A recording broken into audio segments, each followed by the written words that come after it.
Funding for this program was provided by the Lynd and Harry Bradley Foundation, the Carthage Foundation, the Corporation for Public Broadcasting, and by the annual financial support from viewers like you. حتى التحرير أو الشهادة حتى التحرير أو الشهادة مع الديان خلف العدنان نهج القرآن درع الإخوان ضد الخوان. We're on top of the roof, out in the open. The snow falling, cold, you're very cold. Walking by the elevator, I could hear people yelling for help. The smoke was getting thicker, and I knew it was time for me to leave. And I was very, very frustrated and saddened that I had to leave these people. I didn't know what was going to happen to them. People were breaking windows. I just remember not being able to breathe. Smoke was just gushing out on the top of the roof. I was scared. I was terrified. There's been an explosion deep below the 110-story towers of the World Trade Center in New York City. You suddenly realize that for a split second, you would be dead. That, you know, you just can't comprehend it, that you would have been dead. I mean, it would have all been over. For those who survived the 1993 bombing of the World Trade Center, the trauma lingers on. But for the rest of us, it was a spectacular news event that has come and gone. But has it really? The answer appears to be no. I've reported on international terrorism for the past 10 years. And since the World Trade Center bombing, I've been investigating the networks of Islamic extremists committed to jihad in America. For these militants, jihad is a holy war, an armed struggle to defeat non-believers or infidels, and their ultimate goal is to establish an Islamic empire. Most Americans understand little about Islam, and it is very important to point out that the overwhelming majority of Muslims are not members of militant groups. During the next hour, you will hear what these militants say among themselves and witness some of their secret activities here on American soil. The trail began 15 years ago with the Soviet invasion of Afghanistan. Hoping to halt the spread of communism, the United States actively backed the Mujahideen, Afghanistan's Islamic rebels dedicated to spreading jihad. The CIA channeled almost $3 billion to the Mujahideen through the intelligence service of neighboring Pakistan. Charles Kogan helped run the operation for the CIA.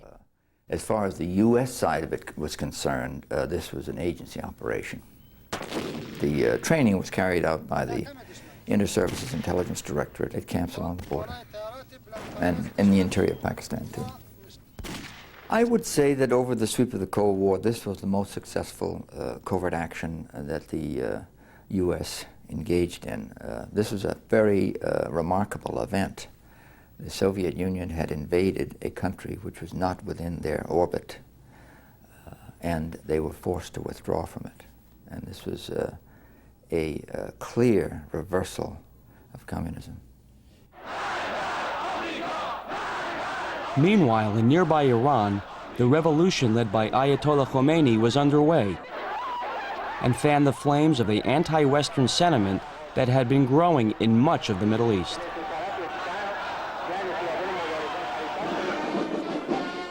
In 1981, Islamic militants assassinated Egyptian President Anwar Sadat, America's closest Arab ally.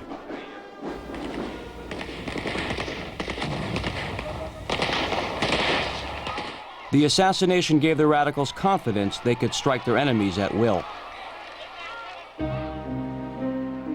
It was in this environment that Sheikh Abdullah Azzam rose to prominence. Born in Palestine, Azzam fought against Israel and against Arab regimes he believed were puppets of the West. In the early 1980s, Azzam went to Peshawar, Pakistan, to set up a support network for the Holy Warriors. The American headquarters was called the Al-Kifaq Refugee Center, but when translated, the Arabic on their own letterhead reads, the Office of Services to the Holy Warriors. It provided money, weapons, and most important, recruited thousands of Muslim fighters from outside Afghanistan. Azam helped transform the war against the Soviets into a full-blown international jihad, or holy war. Now, the enemy was no longer just the communists, but Jews, Christians, and moderate Muslims, who they accused of being part of a conspiracy to defeat Islam. The world today is arbitrarily ruled by Jews and Christians.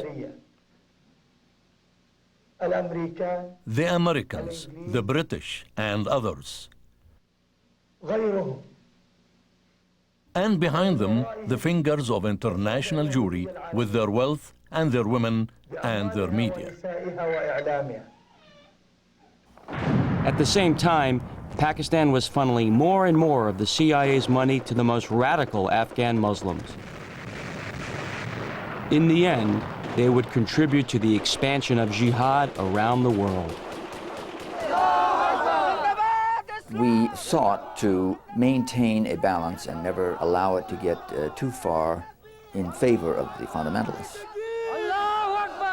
We had really very few illusions.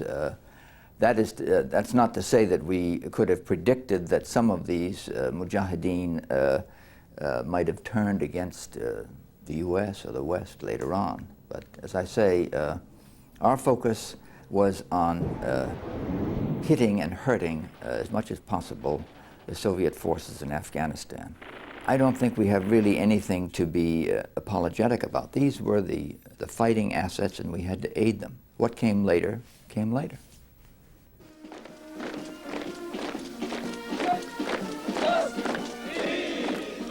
The Mujahideen had succeeded in driving out a superpower. It showed men like Abdullah Azam that they could now defeat any enemy of Allah, no matter how powerful. Oh brothers, after Afghanistan, nothing in the world is impossible for us anymore. There are no superpowers or mini powers. What matters is the willpower that springs from our religious belief. Jihad battlefronts expanded throughout the Middle East. Islamic holy warriors began launching terror attacks against Israel, Egypt, and Algeria. The terrorists portrayed themselves as freedom fighters, and many in the West fell for this. They thought, well, they're just freedom fighters. We're for freedom, and we're for fighting for freedom, and why not just accept them for what they are, whereas they were in fact terrorists. So it's not a new problem that terrorists will hide behind definitions. Paul Bremer was ambassador at large for counterterrorism for the State Department in the 1980s. I always felt when I was involved in the counterterrorism efforts that it was important to make a distinction. We were not anti-Islamic. The vast majority of Islamic people, the vast majority of Arab people are peace-loving, peacekeeping people like most Americans.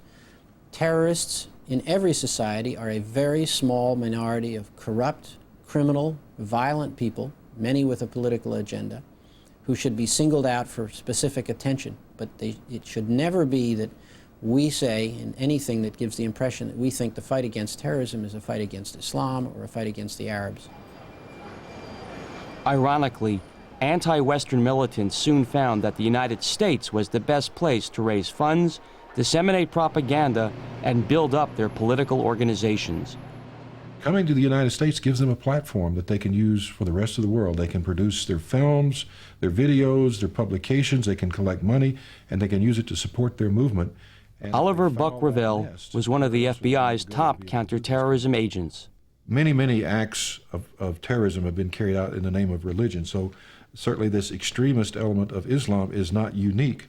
What is unique is the international nature, the connection all the way from North America, Europe, the Middle East, Pakistan, Afghanistan, over into Southeast Asia. It is much more global than any type of terrorist network that we've had to deal with in the past. From the Al-Kifaq Refugee Center in Brooklyn, Abdullah Azam and others would go around the country raising money and preaching holy war. There is no turning back from the stone to the pistol, to the Uzi, to the cannon, to the RPG, and then you can expect Allah's ultimate victory. The Al-Kifaq Refugee Center set up an elaborate support and recruiting network coast to coast, with branches in more than 38 American cities. These centers became clearinghouses and recruiting offices to support jihad around the world. It was Azzam's top aide, a Palestinian sheikh named Tamim al-Adnani, who did some of the most vigorous fundraising. He is seen here appealing for funds in Lawrence, Kansas in 1988. So one of our purposes is to collect money for Mujahideen, donations, as much as we can. And alhamdulillah, today, as our brothers noticed, we have got from Colombia the greatest sum so far. Before Colombia, we had 9,500 from a place called Corvallis, town called Corvallis in Oregon, very near to Portland. Now, today, we have got much more. We have got $15,256 plus about 4,500 gold. So about $20,000 from the town of Colombia. And this is the peak now. But it wasn't just money he was interested in. Adnani was actively recruiting fighters to take part in the jihad. The only politics we understand is tagh, tagh, tagh. This is the best politics. Shooting, we sell our, as Sayyaf said, نحن نحل قضيتنا في الخنادق لا في الفنادق. We solve our problems in the trenches, not in the hotels. Our problems are solved in the trenches, fighting, not in the hotels, round the tables. But Adnani was not just referring to the trenches in Afghanistan. His vision of jihad was a worldwide liberation movement waged in the name of Allah. Listen to him here as he explains to his followers the scope of the holy war. The best thing is continue jihad, nothing but jihad. Even after liberation of Afghanistan, wallahi, the leaders have agreed in front of me to continue jihad fi sabilillah, even after liberation of Afghanistan. Even after the Islamic government, they will not stop. They will go up to the Muslim countries of Russia, Islamic republics. They will go down to Palestine, to Al-Quds. They all promised Allah to liberate Palestine. Anybody stops in their way, oh my God, I will sit over him myself. Smash him. Any ruler, he will not let us go, we'll go by force. Jihad, you know what is jihad? Allahu Akbar. And then imagine the Afghanis who gave very hard time to Russia, the Soviets. What will they do with the Israelis? They will eat them. Afghanis are very crazy people. They are very brave. I have never seen like this. Wallahi, 100, all of them, Allahu Akbar, and they run. Machine gun, bombs, nothing stop them, wallahi. Nothing. When they want to die shahada, they want shahada. Allahu Akbar, and they come. But the militants' rage was not limited to their enemies in the Middle East. Increasingly, the Islamic holy warriors focused their anger on the West, especially America. Abdullah Azzam was the keynote speaker at what was called the First Conference of Jihad, held not in the Middle East, but in Brooklyn, New York. Azzam instructed his audience to wage jihad wherever they were, even in America. The jihad, the fighting, is obligatory on you wherever you can perform it. And just as when you are in America you must fast unless you are ill or on a voyage, so too must you wage jihad.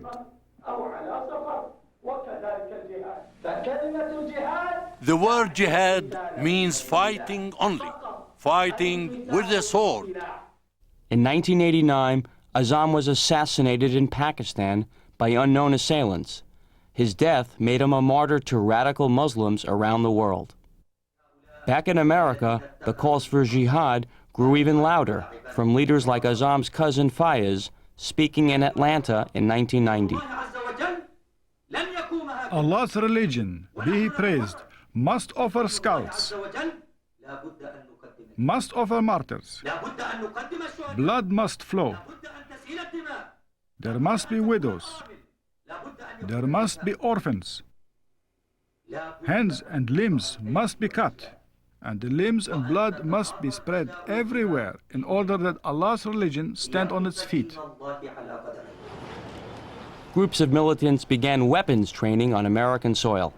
Islamic radicals, including several suspects in the World Trade Center bombing, attended this meeting in Brooklyn, where Sheikh Tamim al-Adnani ordered them to prepare for the holy war. Brothers, I encourage you to attend the shooting practice. There is nothing greater than the power of the shot. Learn to shoot. The skill of shooting is so important.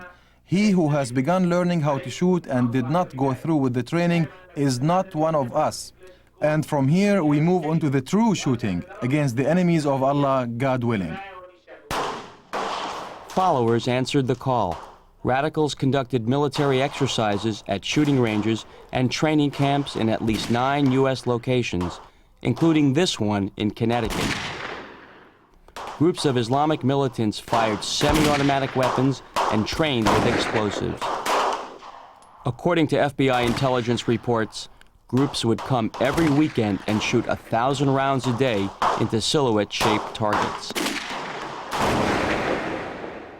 One of the leaders was an Egyptian immigrant named Said Nosser.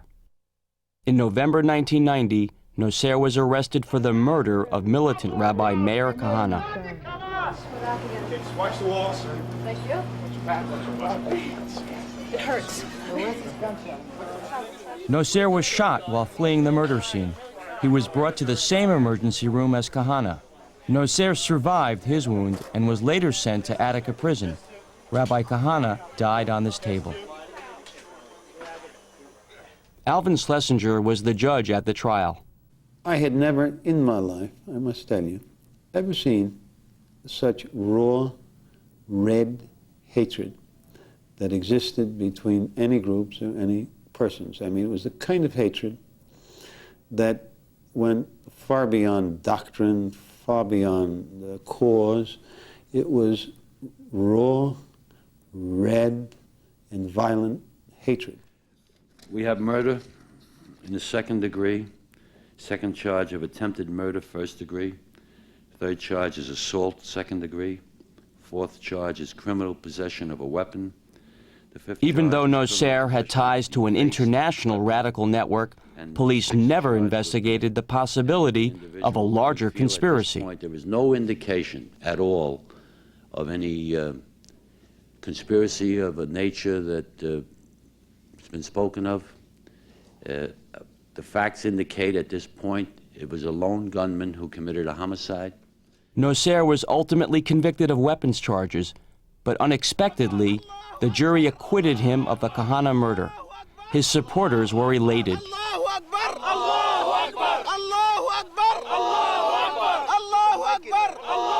was irrational almost in terms of the evidence that I saw at that trial.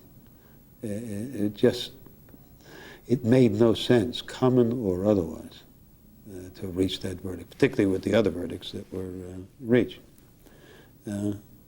So I think it was outrageous. Nosser was brought to this holding cell in Lower Manhattan after his arrest.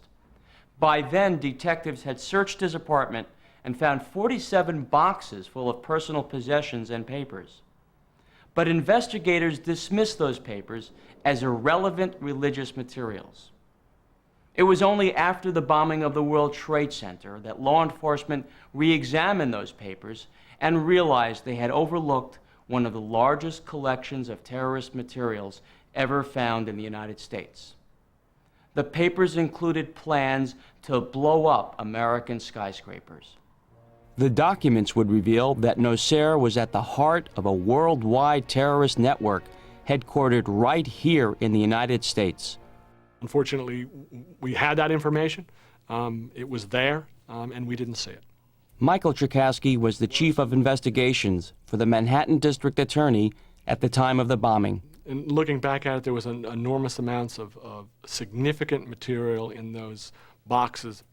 Whether they were the precise plans, no, I don't think so, but were there very strong indications that this man and a group of compatriots were involved in terrorist activities which could ultimately lead to a disaster like the World Trade Center? The answer is yes.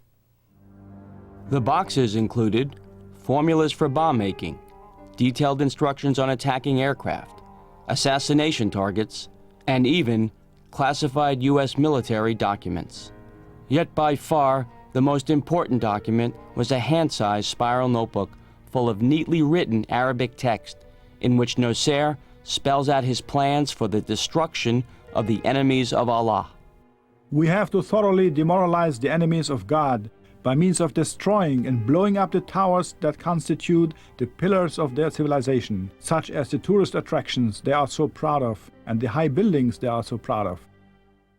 Only when we started looking at that material and we started finding things and seeing things clearly for the first time that we became agitated because, honestly, because we hadn't seen it before, and excited because, in fact, we now thought we had more of a clue about tracing the history of this group and more of an idea about what had actually happened here. That, in fact, it was a long-term conspiracy that had been hatched by Sheikh Rahman.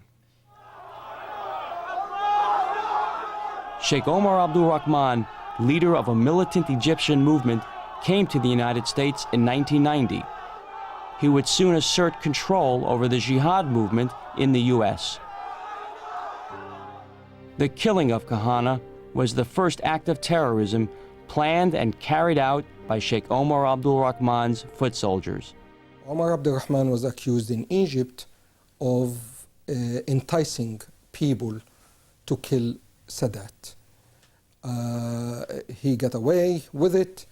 He came here. I heard him myself talking about jihad, and I heard him and I understand how he could convince people in the way of jihad, in the wrong meaning of the word jihad. See, the only thing is that we don't have any picture for him. Saif Hashmawi publishes an Arabic newspaper called The Voice of Peace. Despite threats to his life, he has been a vocal critic of Sheikh Omar Abdul Rahman. Islam is a very new baby in United States. It just been introduced to the American in the past 10 years. They heard of it, but they don't know anything about it. In the past 10 years, they start to listen to it. And all the image they had at that time was Imam Khomeini. Now they have worse than Imam Khomeini after the World Trade Center. Sheikh Abdul Rahman actively recruited followers across the country.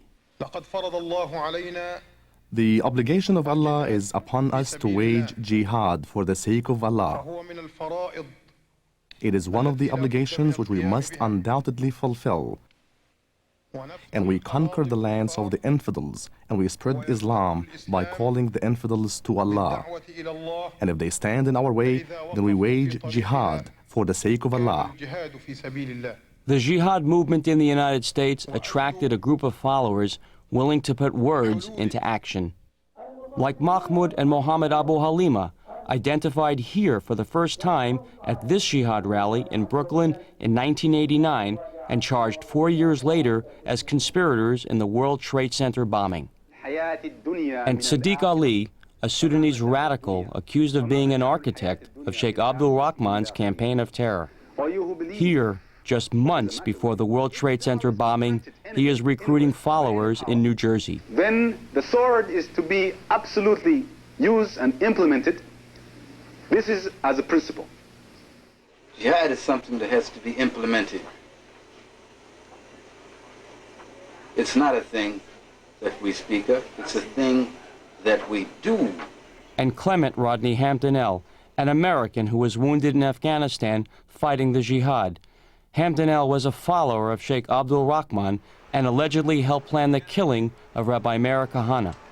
He would later be charged in the World Trade Center conspiracy. Jihad, Allahu Akbar, Jihad, Allahu Akbar, Allahu Akbar. From his prison cell, Nasser continued to organize the campaign of terror.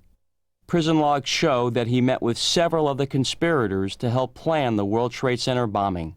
He was a soldier when he shot Kahani, and in some ways his status was elevated to be a soldier, a trainer, an example, a martyr for the movement, who was allegedly continually demanding that the movement move forward, that they take more strident action, that he was sitting in jail for what he had done, and that others had to pick up the mantle. But the plot did not shift into high gear until the arrival of two men in the United States 5 months before the bombing. One was Ahmadinejad. He was arrested at Kennedy Airport for carrying false passports. Police found in his possession a vast array of bomb-making manuals and videotapes, including this one, produced by a group called the International Islamic Resistance. Ajaj's partner, Ramzi Youssef, managed to enter the country. He immediately went to a New Jersey safe house where he began building the bomb. He spoke regularly to Ajaj in prison. Youssef escaped hours after the blast. His whereabouts today are unknown. In the summer of 1993, Sheikh Abdul Rahman and 14 followers were indicted for the bombing of the World Trade Center. They were also accused of conspiring to blow up the Lincoln and Holland tunnels and the United Nations building and planning the assassination of prominent Americans.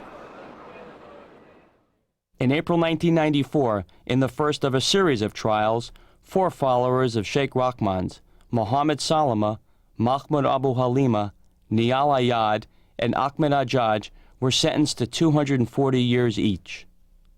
But Sheikh Abdul Rahman's followers are not alone. Our investigation has revealed that they are just one of several radical groups who have set up networks throughout the United States to support international terrorism. These networks include 2 of the most notorious terrorist organizations in the world, Hezbollah and Hamas. The Hezbollah and the Hamas are very active in the United States. We now know that they have carried out military training operations, including firearms practice, the creation and construction of explosive device and bombs. We know that they are taking munitions and materials into areas of the world where they are carrying out assassinations and acts of terrorism. And they are also putting together arsenals within the United States for the same purposes. U.S. law enforcement officials say Brooklyn's Al-Kifar Refugee Center has in the past supported Hamas and other international terrorist groups. It is now headed by Sheikh Abdul Walid Zindani. In addition to raising funds for humanitarian purposes, members of the Al-Kifar organization are believed to have been involved in bombings and assassinations around the world.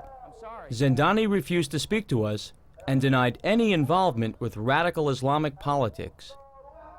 But this speech at a mosque in Brooklyn reveals Zindani as a leading Islamic holy warrior. Allah, the Most High and Exalted, ordered us to kill the idol worshippers, the enemies of Allah. Fight the idol worshippers all together, just as they fight all of you. When you go into battle, fight the idol worshippers wherever you find them. Pursue them and finish them off.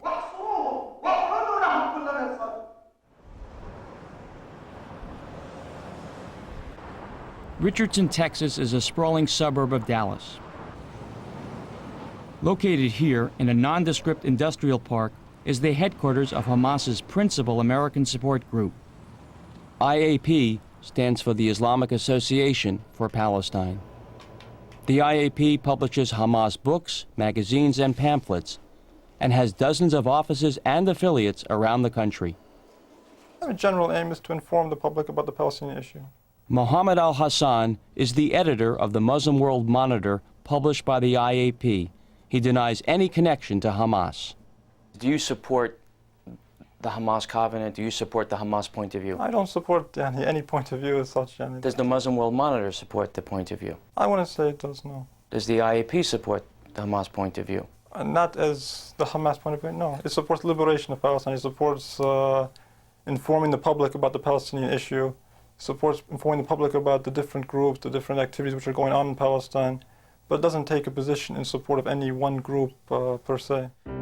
Yet IAP released this Hamas communique that urges Muslims to die in the holy war against Jews, who they call enemies of humanity, the bloodsuckers, and the killers of prophets. IAP routinely publishes anti-Jewish literature, such as this pamphlet, which it has distributed for years. We got a copy at an Islamic conference in August 1994. There was a publication put out by IAP that I got a hold of. It says America's greatest enemy, the Jew. Well, I've never seen that publication myself. I don't know how many years ago it was put out, or I mean, I would have to read it before I could comment on it. Under the name Aqsa Vision, the IAP produces informational videos on a variety of subjects. I have heard that there is a tape distributed by Aqsa Vision that glorifies jihad and the killing of the infidel or the occupier. I mean, I would have to ask. I don't know about that myself, personally. You don't know of any types of films that are distributed out of the offices? I don't know exactly.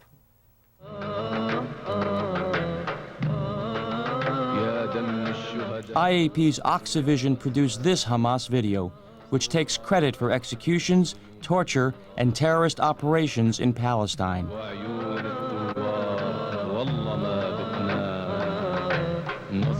Our investigation has uncovered more than 30 groups that fund radical Islamic activities and operate under tax-exempt status.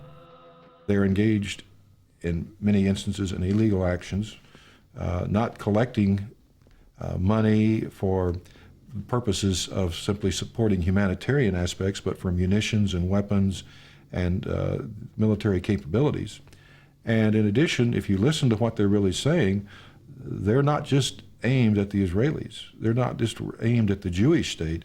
Their goals are completely and totally to eradicate any opposition to Hamas and to Islam and to move against the United States ultimately. They probably have set up an organization that allegedly only does fundraising. And they probably tell people who give money that the fundraising is only going to nice, soft things like hospitals and child care. But in fact, money raised in this way is fungible. It can be used to buy AK-47s or bomb makings.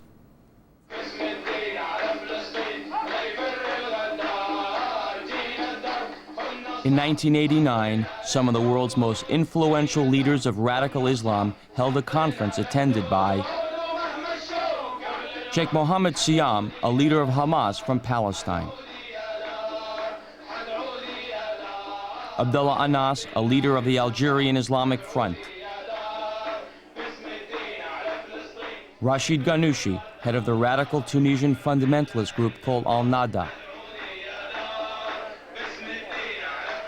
Tawfiq Mustafa, a leader of the Muslim Liberation Party based in Jordan; Yusuf al-Qaradawi, a militant Muslim leader originally from Egypt. This conference was never intended to be broadcast.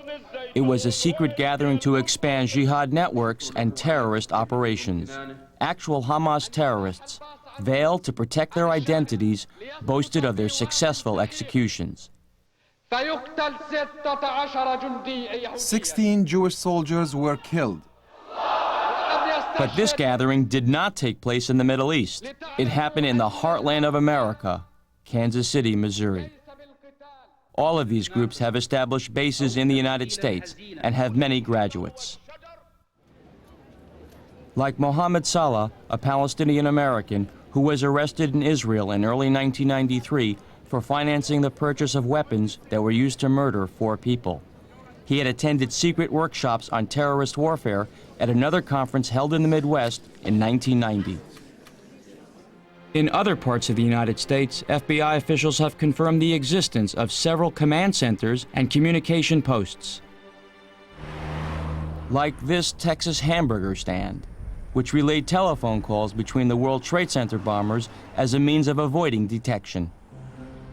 This letter was sent to a Hamas command center operating out of a Chicago grocery store. It is a request for money and further instructions from their American-based military commanders. We request that you give us orders telling the conditions under which it is permissible to kill a collaborator or torture a collaborator to force him to confess. Freedom of religion and freedom of speech are two of our most precious liberties in the United States. And it's exactly within that fold, within that protection, that these groups can function. So it poses a real threat to us that they can come to full-blown fruition before we really know the scope and the intensity of their involvement and their potential for violence within the United States. I think that's the biggest threat, is that it may well be that we don't know the extent of their capabilities and their intentions until we actually see them in action.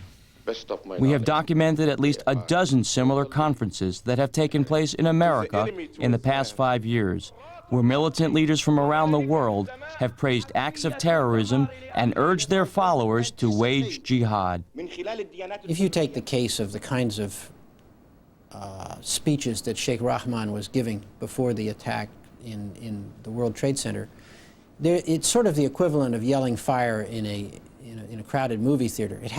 You can't say that the freedom of speech extends to shouting fire in a crowded movie theater. Words have consequences, and when you go every Friday to the mosque and give this kind of a stem-winding, blood-curdling speech, at some point you have to be responsible for those consequences. We ought to listen to what they say and what they intend to do. On the hour of judgment, Muslims will fight the Jews and kill them. It's their own words, their own actions, and their own deeds that are the key to our understanding of their intentions.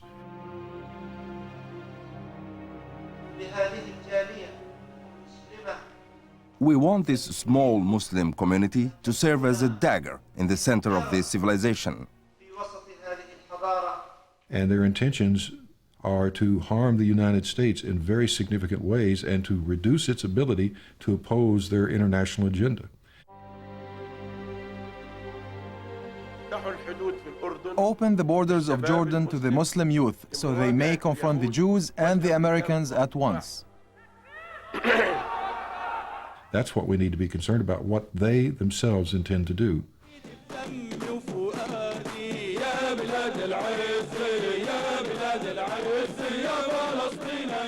Hamas supporters are celebrating the return of their leaders to the West Bank and Gaza.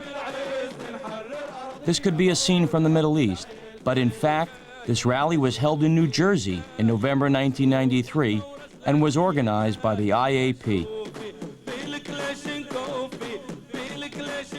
The singers are saying we solve our problems with the Kalashnikov, a Russian semi-automatic rifle.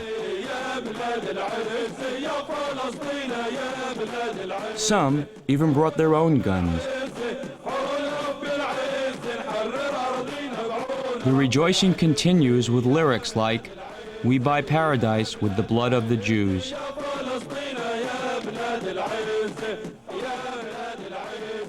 Literature preaching hatred and intolerance is increasingly found in Islamic bookstores throughout the United States, titles that demonize Judaism and attack Christianity.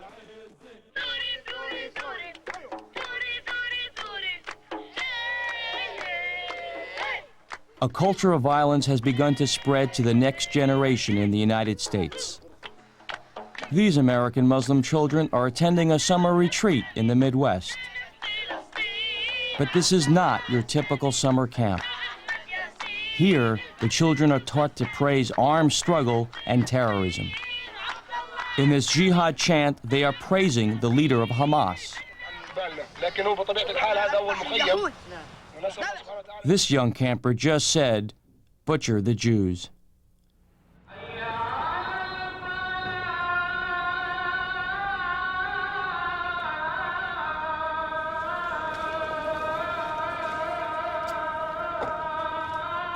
It's a Friday afternoon in Washington, D.C.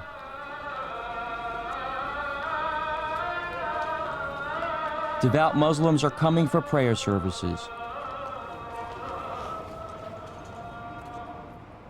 Across the street, Sheikh Mohammed Al-Asi leads a demonstration against the leaders of this mosque. In the past 11 years, we've been coming here, and we cannot go into the masjid. Is this freedom? Is this what is included in the Bill of Rights? Sheikh Al-Asi is the religious leader of the Islamic Education Center in Potomac, Maryland. I would say that the Jews have disproportionate control over the instruments of government. I would say Capitol Hill is Zionist-occupied territory. I would say the executive building, the White House, is also under a cloud of a Zionist umbrella, and so can be said about the State Department, the Pentagon, etc. He routinely calls for the destruction of Israel, Egypt, and any regime allied with the United States. We're not picking on the United States. We're not picking on anyone. We're just dealing with the people who are coming and causing us all these problems. Why is the United States placing itself in the middle of all of these problems? If it extricates itself from all of this, it will not force us to do what we are forced to do.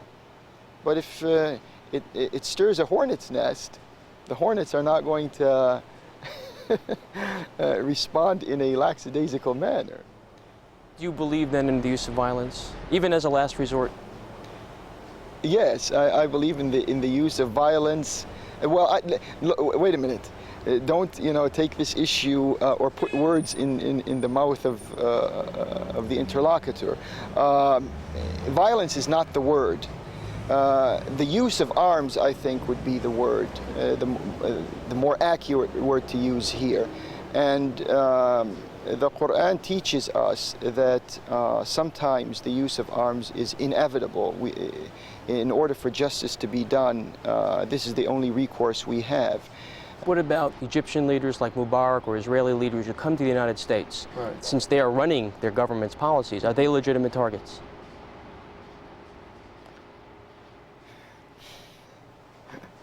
No, unless the United States becomes a war front, they're not legitimate targets. Unless the U.S. becomes a war front? Unless the United States becomes a war front. And at what time would it become a war front? When do places become war fronts? When you have a war. Is there emerging a war front condition at this point? No, I don't think there's a war front here in the United States at this point. I think if the whole scenario continues the way it has, inevitably the United States is going to be reaching a type of war front. Yeah, but not right now. How much longer do we have?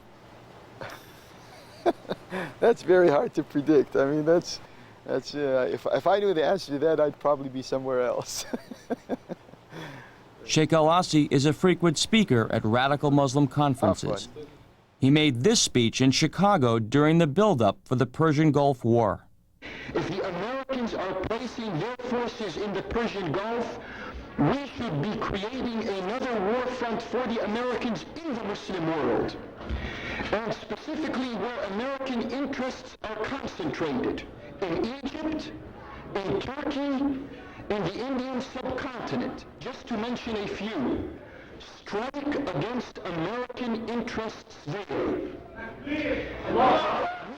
That conference was sponsored by the Islamic Committee for Palestine. The committee describes itself as a charitable organization. The group it supports, the Islamic Jihad, has been responsible for some of the bloodiest terrorist acts of the past 10 years, including the mutilation of 3 Israeli factory workers and a stabbing attack on a Tel Aviv street that killed 1 school child and seriously wounded several others.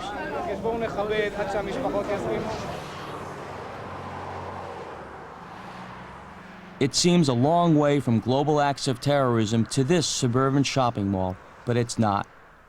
The Islamic Committee for Palestine is based here in Tampa, Florida. This used to be its headquarters, but in 1994, the committee vacated this office and moved to an undisclosed address here in Tampa.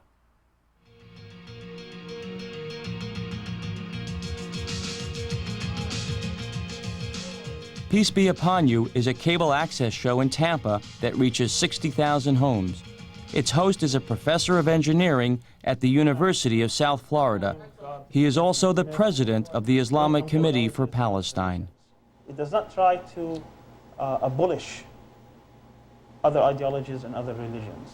I have my religion and you have yours. Sami Al-Arian's organization, according to law enforcement, serves as the primary support group in the United States for Islamic Jihad. ICP promotes Islamic Jihad in both the U.S. and the Middle East. Palestine Islamic Jihad is a terrorist organization. It's a group of radical fundamentalist Palestinians which came together in the 1970s with the objective of basically establishing a fundamentalist state on the terrain of Israel, destroying Israel. That's their objective, and they've engaged in terrorism against Israelis, both civilians and military, and against moderate Arabs and other Palestinians who disagree with them. Sami Al-Arian denies any connection between the Islamic Committee for Palestine and Islamic Jihad. You know, we're not really a political organization. We're more of, you know, a charitable, social, cultural type of group. We're trying to really stress the existence of the Palestinian community here in the West and trying to educate them about, especially in cultural terms, because I've seen a lot of tragedies about their children. And that's where basically we're trying to focus our efforts right now. Would you say that you support the Islamic Jihad factions? No, we don't support any political groups at all. Yet the Islamic Jihad's newspaper, Islam in Palestine, listed the ICP Tampa address as one of its main offices. There was never affiliation. I mean, I'm not sure that Islam in Palestine was, to start with, a jihad. I saw most of the issues. I never saw the word jihad on it. In fact, many of the issues openly promote holy war against the West. Dr. Al-Arian himself wrote this speech published by the ICP urging jihad. It says, "We assemble today to pay respects to the march of the martyrs and to the river of blood that gushes forth and does not extinguish, from butchery to butchery and from martyrdom to martyrdom, from jihad to jihad." The Islamic Committee for Palestine has also sponsored conferences featuring some of the most radical Islamic leaders in the world today, including Sheikh Omar Abdul Rahman. I reject the terms. Fundamentalists, radicals, all that. Sheikh Omar? He is more of a conservative. Again, he dropped in. He was never invited. But you wouldn't find his name. And when he dropped in, he was given a lecture, believe it or not, to the youth and children. He was not given a forum to the adults. Another radical leader who has been consistently invited to ICP conferences is Sheikh Abdulaziz Odeh, the spiritual leader of Islamic Jihad. But Abdulaziz Odeh has been here. Well, he's been to the conferences. He was But he's been to invited. this mosque, yes? No? Was he? He might have been. I need to check my records. He might have been. Actually, many people have been to this mosque. Sheikh Abdulaziz Odeh has in fact visited Al-Arian's mosque in Tampa and frequently travels in and out of the United States. U.S. authorities say Odeh was an active member of Sheikh Abdul Rahman's group in Brooklyn. He was named as an unindicted co-conspirator in the World Trade Center bombing. At an ICP conference in Chicago, Sheikh Odeh delivered this speech. Now Allah is bringing the Jews back to Palestine in large groups from all over the world to their big graveyard, where the promise will be realized upon them and what was destined will be carried out. If someone were to say that Israel is to serve as the mass graveyard of all the Jews, what would your reaction be to that? Yeah, some people may say that. Yeah, I've read it. I know some people may have said it. Would you be surprised if you found out that Sheikh Abdulaziz Odeh of the Islamic Jihad came to the United States quite frequently for the past 6 years? I would be very surprised. I think it would indicate another time how lax our immigration procedures are dealing with terrorists. It's shocking because what it means in effect is it's easier to come to the United States as a terrorist than as a refugee.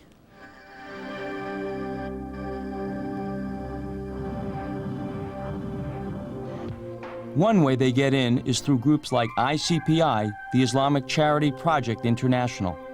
ICPI claims to be a humanitarian relief organization. Wipe a tear, it says in its brochure, make an orphan smile. Law enforcement officials say ICPI money goes to jihad activities. And as a non-profit religious organization, it poses as a front to bring radical extremists into the United States. This footage of a 1992 ICPI conference held in the United States shows the organization's darker side.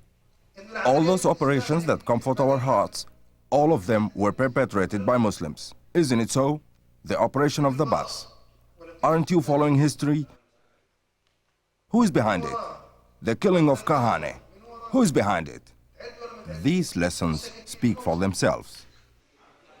Sheikh Ahmed Nofal is a known recruiter of Hamas terrorists in Jordan.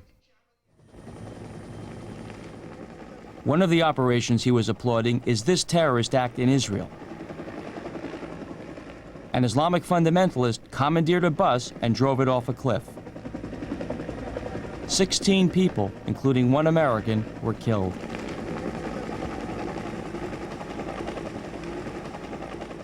One of ICPI's most prominent members is Sheikh Omar Abdul Rahman, seen here sitting next to Sheikh Nofal at another ICPI conference. Sheikh Rahman is the leader, is the organizer, is has the impetus that pushes forward these group of individuals, these foot soldiers, to strike at America as the great Satan, and try to damage America and unnerve America and sap the will of America by terrorist acts. Some radical groups here say their only enemies are Israel, Egypt, Jordan, and they are not enemies of the United States. If you listen to what they're saying, Israel, Egypt, Jordan are surrogates for the United States, that they are puppets and we're the puppeteer. And the way to strike at Israel, Egypt, and so forth is at the United States, because without the United States, they could not and would not exist. So we are the ultimate. We are the great Satan that is their primary and ultimate target. As the activities of Muslim radicals expand in the United States, future attacks seem inevitable. Combating these groups within the boundaries of the Constitution will be the greatest challenge to law enforcement since the war on organized crime. I think because we have this guaranteed free speech, guaranteed free religion, that their statements have gone largely unnoticed. We, in the United States, the law enforcement communities cannot collect public information unless they have an ongoing criminal investigation. So those things that you as a journalist or other journalists may know or academicians may know, law enforcement will not necessarily and probably will not know. Most Americans cannot grasp the militant Islamic threat, but moderate Muslims must live with it every day. Adil Yusuf is a Sudanese Muslim who knows several of the defendants in the conspiracy and rejects their interpretation of Islam. They believe all the Westerns are the enemy of Islam. All the Christians and Jewish group, they are the enemy of Islam. And they believe even there are some Islamic group working with those Western people, they are enemy of Islam. And they said those are even dangerous than the Western themselves. Those people have their own doctrine. They could accuse you that you are infidel. They could accuse you that you are not a Muslim. By saying that, which is the word kafir or infidel, by saying that, you are being put out of the community. In other words, your blood became lawful. Anyone could kill you, and anyone, if he does so he did it in the way of God. Saif Ashmawi knows many of the militants and says that democracy means something entirely different to them. Hitler came to power in a democratic means. Mussolini came to power in democratic means. Those people are using the democracy just to reach the power. Once they have the power, there will be no democracy. I heard it over and over and over. For many of them, I read their publication. They are saying there is no democracy in Islam. The very freedoms that allow them to function and operate are what they despise. And it is a paradox that we have not come to grips with. And we can't understand as a nation why people that we allow to come in and benefit from our system and our protections turn around and, in essence, hate us for it. Last summer, the world saw what could have happened in the World Trade Center blast. Using an almost identical bomb, suspected Islamic terrorists blew up the Jewish Cultural Center in Buenos Aires, Argentina. More than 100 civilians were killed. The terror of Islamic militants is no longer a problem confined to the Middle East. While some militant organizations may portray themselves as moderates, it is in fact moderate Muslims who are most threatened. The militants' agenda demands confrontation with any group that disagrees with their radical vision. Although the militants may claim to speak on behalf of all Muslims, Islam as a religion does not condone violence. The radicals represent only themselves, an extremist and violent fringe.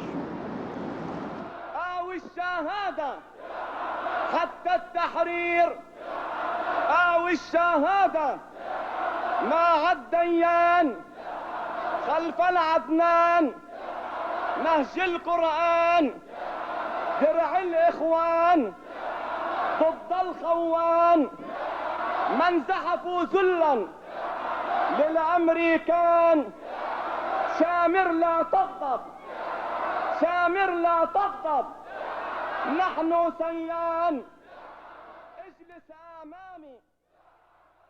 Funding for this program was provided by the Lynd and Harry Bradley Foundation, the Carthage Foundation, the Corporation for Public Broadcasting, and by the annual financial support from viewers like you. For a printed transcript of tonight's broadcast of Jihad in America, send $5 to Journal Graphics, 1535 Grant Street, Denver, Colorado, 80203. To order by credit card, call 1-800-ALL-NEWS. Online transcripts are available through LexisNexis Research Service.